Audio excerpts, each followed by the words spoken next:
সুপ্রিয় দর্শক বন্ধুরা, আসসালামু আলাইকুম। সবাই কেমন আছেন? আশা করছি যে যেখান থেকে দেখছেন আলহামদুলিল্লাহ অনেক বেশি ভালো রয়েছে। দর্শক বন্ধুরা, এটা হচ্ছে সেপ্টেম্বর মাস, আর এই সেপ্টেম্বর মাসে কিন্তু বেশ কিছু স্মার্টফোনের দাম কমে গিয়েছে। আর আজকের এই ভিডিওতে আমি কথা বলার চেষ্টা করবো এমন কিছু স্মার্টফোন নিয়ে, যে স্মার্টফোনগুলোকে আপনি এই মুহূর্তে কিনলে 2 থেকে 5,000 টাকার মতো ডিসকাউন্ট পেয়ে যাবেন। আর ফোন সিলেকশন করার ক্ষেত্রে কিন্তু অবশ্যই আমরা দেখেছি ফোনগুলোকে আপনি ভবিষ্যতে 2-4 বছর চালাতে পারবেন কিনা, পাশাপাশি ফোনগুলোকে আপডেট দিতে পারবেন কিনা। তাই আমরা কিন্তু আজকে এই ভিডিওতে কোনো প্রকার ওল্ড ভার্সন ফোনকে ইউজ করিনি। তো চলুন শুরু করা যাক। যদি ভিডিওটি ভালো লাগে অবশ্যই চ্যানেলটিকে সাবস্ক্রাইব করে দেবেন, যারা ফেসবুক পেজ থেকে দেখছেন অবশ্যই পেজটিকে ফলো করে দেবেন। তো বন্ধুরা, আজকে আমরা প্রথমে ফার্স্ট পজিশন যে ফোনটিকে রেখেছি সেটি হচ্ছে পোকো ব্র্যান্ডের পোকো F4। এই ফোনটি কিন্তু দেশের বাজারে অফিসিয়াল পাওয়া যায় না, তবে আনঅফিসিয়ালি আপনি ফোনটিকে পেয়ে যাবেন। আর এই ফোনটি কিন্তু কিছুদিন আগেও দেশের বাজারে প্রায় 38,000 টাকা ফোনটির প্রাইস রাখা হয়েছিল, তবে এখন ফোনটির প্রাইস অনেকটাই কমে গিয়েছে, যেটি এখন আপনারা 31 থেকে 32,000 টাকা প্রাইস সেগমেন্টের মধ্যেই পেয়ে যাবেন। 32,000 টাকা প্রাইস সেগমেন্টে এই ফোনটিতে আপনারা পেয়ে যাবেন কোয়ালকম স্ন্যাপড্রাগন 870 5G চিপসেট। আর যারা এই প্রাইস সেগমেন্টের মধ্যে এই ফোনটি কিনতে চাচ্ছেন তারা চাইলে কিন্তু এই ফোনটির দিকে যেতে পারেন। আর পাশাপাশি থাকছে 64 মেগাপিক্সেলের ক্যামেরা সেট আপ, 120Hz রিফ্রেশের যুক্ত একটি অ্যামোলেড প্যানেল। সো ওভারঅল যদি আমি বলতে তাহলে কিন্তু 32,000 টাকা প্রাইস সেগমেন্টে এটি আপনাকে ভালো কিছু সাজেস্ট করছে।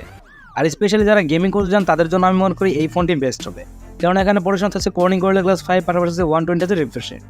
সো এরকম প্রাইস সেগমেন্টে চাইলে কিন্তু আপনারা এই ফোনটিকে দেখতে পারেন। আমাদের 2 নম্বর পজিশনে যে ফোনটি রেখেছি সেটা হচ্ছে Redmi Note 12 Pro। আর এই ফোনটি কিন্তু দেশের বাজারে অফিসিয়ালি লঞ্চ হয়নি।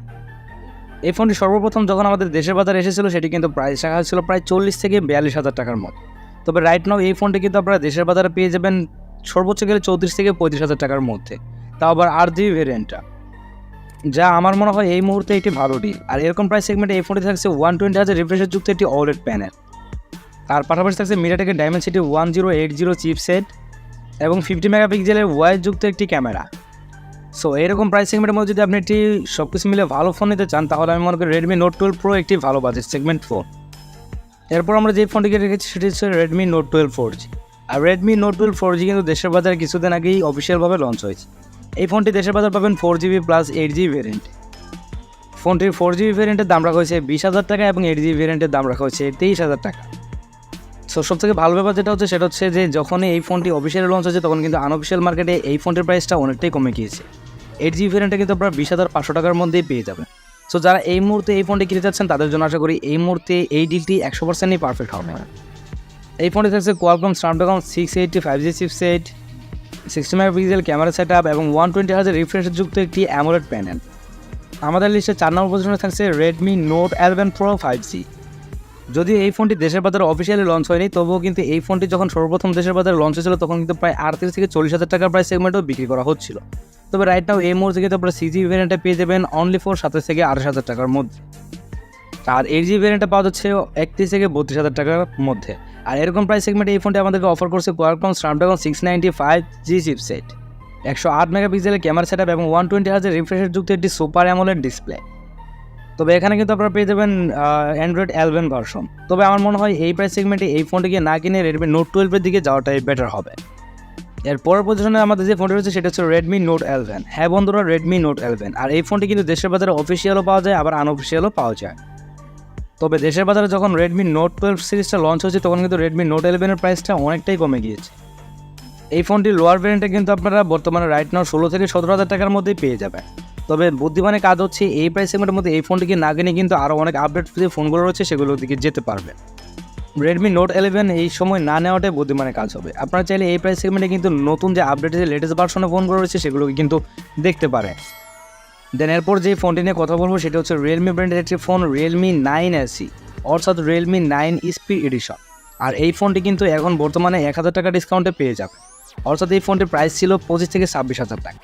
রাইট নাও এই ফোনটিকে প্রাইস করা হয়েছে 24,500 টাকা। এই ফোনটি কিন্তু গেমারদের জন্য বেস্ট একটি ফোন। এরকম প্রাইস সেগমেন্টে এই ফোনটি আমাদেরকে সাজেস্ট করছে Qualcomm Snapdragon 778 5G chipset, 144Hz রিফ্রেশের যুক্ত একটি ফুল HD প্লাসের ডিসপ্লে, পাশাপাশি থাকছে 48 মেগাপিক্সেলের ক্যামেরা সেট আপ। আর ওভারঅল এরকম প্রাইস সেগমেন্টের মধ্যে যদি ভালো ফোন নিতে চান তাহলে আমি মনে করি এই প্রাইস সেগমেন্টে এই ফোনটি কিন্তু একটি পাওয়ার এফিশিয়েন্ট ফোন হতে পারে। এরপর যে ফোনটির কথা বলবো সেটা হচ্ছে Realme ব্র্যান্ডের Realme 9 Pro Plus। দেশের বাজারে এই ফোনটি সর্বপ্রথম যখন লঞ্চ হয়েছিল তখন কিন্তু এই ফোনটির প্রাইস ছিল 40,000 টাকা। তবে রাইট নাও এই ফোনটি কিন্তু দেশের বাজারে আপনারা 37,000 টাকার মধ্যেই পেয়ে যাচ্ছেন।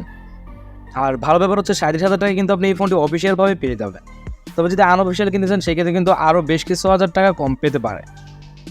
আমার জানার মতে আনঅফিসিয়ালি এই ফোনটি 6GB ভ্যারিয়েন্টের প্রাইস থাকছে 26,000 টাকা এবং 8GB ভ্যারিয়েন্টের প্রাইস রাখা হয়েছে 30 থেকে 32,000 টাকার মতো। আর আমার মনে হয় এরকম প্রাইস সেগমেন্টের মধ্যে যারা একটু ক্যামেরাওয়ালা ফোন চান তাদের মতো এই ফোনটি কিন্তু একটি জোস ফোন হবে, কারণ এই ফোনটি থাকছে 50 মেগাপিক্সেলের ওয়াইড যুক্ত একটি ক্যামেরা, সাথে থাকছে মিডিয়াটেক ডাইমেনসিটি 920 5G চিপসেট এবং 90 Hz রিফ্রেশের যুক্ত একটি সুপার অ্যামোলেড ডিসপ্লে। এরপর যে ফোনটার কথা বলবো সেটা হচ্ছে Realme 10 Pro Plus, আর এই ফোনটি কিন্তু এখনও দেশের বাজারে অফিসিয়ালি লঞ্চ হয়নি।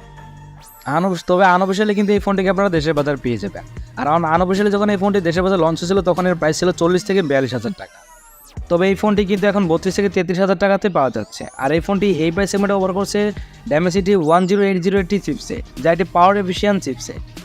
তবে Realme 9 Pro Plus থেকে Realme 10 Pro Plus এর মধ্যে খুব বেশি আহামরি পার্থক্য নেই। আর এখানে ব্যবহার করা হচ্ছে 108 মেগাপিক্সেলের একটি সেন্সর, তবে এখানে কিন্তু কোনো প্রকার ভয়েস থাকছে না। সো আপনি যদি ক্যামেরার জন্য ফোন নিতে চান তাহলে অবশ্যই Realme 9 Pro Plus ওই ফোনটির দিকেই যেতে হবে। তো এবার কথা বলা যাক স্যামসাংকে নিয়ে। স্যামসাংয়ের যে ফোনটি নিয়ে কথা বলবো সেটা হচ্ছে Samsung F23। সবথেকে ভালো ব্যাপার হচ্ছে এই ফোনটি কিন্তু দেশের বাজারে অফিসিয়ালও পাওয়া যায় আবার আনঅফিসিয়ালও পাওয়া যায়। অফিসিয়ালি এই ফোনটির প্রাইস রাখা হচ্ছে 35,000 টাকার মতো, তবে রাইট নাও এই মুহূর্তে কিন্তু এই ফোনটি ডিসকাউন্ট দিয়ে রাখা হচ্ছে 32,499 টাকা। বাট আনঅফিসিয়ালি কিন্তু এই ফোনটি অনেকটাই কমে পাওয়া যাচ্ছে, মাত্র 21,000 টাকা। সো আপনারা যারা এরকম প্রাইস সেগমেন্টে একটি ভালো স্মার্টফোন নিতে চান তারা অবশ্যই Samsung Galaxy F23 এই ফোনটির দিকে যেতে পারেন। সেই ক্ষেত্রে আনঅফিসিয়াল ফোন নেওয়ার চেষ্টা করবেন, প্রাইস প্রায় 10-12 হাজার টাকা কম পাচ্ছেন। তার এরকম প্রাইস সেগমেন্টে এই ফোনটা আমাদেরকে অফার করছে Qualcomm Snapdragon 750G এটি 5G chipset, 50 megapixel camera setup, পাশাপাশি থাকছে 120 Hz রিফ্রেশের যুক্ত একটি ফুল এইচডি প্লাসের ডিসপ্লে। সো 21,000 টাকা প্রাইস সেগমেন্টে আমি মনে করি এই ফোনটি কিন্তু আমাদেরকে দারুণ কিছুই প্রোভাইড করছে। আর এরপর যে ফোনটি নিয়ে কথা বলবো সেটি হচ্ছে স্যামসাংয়ের একটি powerful phone, Samsung Galaxy A53 5G phone. এই ফোনটি আপনি দেশের বাজারে অফিসিয়াল প্লাস আনঅফিসিয়াল দুটি ভ্যারিয়েন্টে পেয়ে যাবেন। তবে অফিসিয়ালি যখন এই ফোনটি প্রথম লঞ্চ হয়েছিল তখন এই ফোনটির প্রাইস রাখা হয়েছিল 60,000 টাকা। এই মুহূর্তে আপনি এই ফোনটি কিন্তু 54,499 টাকাতে পেয়ে যাবেন। তবে আনঅফিসিয়ালি কিন্তু এই ফোনটি দেশের বাজারে পাওয়া যাচ্ছে মাত্র 37 থেকে 38,000 টাকার মধ্যে, তাও আবার 8GB প্লাস 256GB ভ্যারিয়েন্টে। আর এরকম প্রাইস সেগমেন্টে এই ফোনটি আমাদেরকে অফার করছে 120 Hz রিফ্রেশের যুক্ত একটি সুপার অ্যামোলেড ডিসপ্লে এবং পাশাপাশি থাকছে 64 মেগাপিক্সেলের ক্যামেরা এবং থাকছে Exynos 1280 চিপসেট। এই ফোনটি কিন্তু স্যামসাং একটি বেস্ট স্মার্টফোন। আর এই ফোনটি যারা এই প্রাইস সেগমেন্টের মধ্যে নিতে চান তারা চাইলে অফিসিয়ালও নিতে পারেন 55,000 টাকায়, অথবা চাইলে কিন্তু আনঅফিসিয়ালও নিতে পারেন এই ফোনটি। তবে আমি পার্সোনালি আপনাদেরকে রিকোয়েস্ট করবো আপনি ফোনটিকে আনঅফিসিয়ালি নেওয়ার চেষ্টা করবেন, সেই ক্ষেত্রে 38,000 টাকার মধ্যে এই ফোনটিকে কিন্তু পারচেস করতে পারবেন। By the way, unofficial phone নিলে কিন্তু এখন কোনো প্রকার সমস্যা হচ্ছে না। আপনারা আমাকে অনেকেই কমেন্ট করেন যে আনঅফিসিয়াল ফোন নিলে কোনো প্রকার প্রবলেম হবে কিনা, তাদেরকে জানিয়ে দিচ্ছি আনঅফিসিয়াল ফোন নিলে কিন্তু কোনো প্রকার কোনো সমস্যা নাই। সো এই ছিল আজকে ভিডিওটি। যদি ভিডিওটি ভালো লাগে অবশ্যই চ্যানেলকে সাবস্ক্রাইব করে দেবেন, যারা ফেসবুক পেজ থেকে দেখছেন অবশ্যই পেজটিকে ফলো করে দেবেন। ধন্যবাদ সবাইকে, ভালো থাকবেন, সুস্থ থাকবেন, আল্লাহ হাফেজ।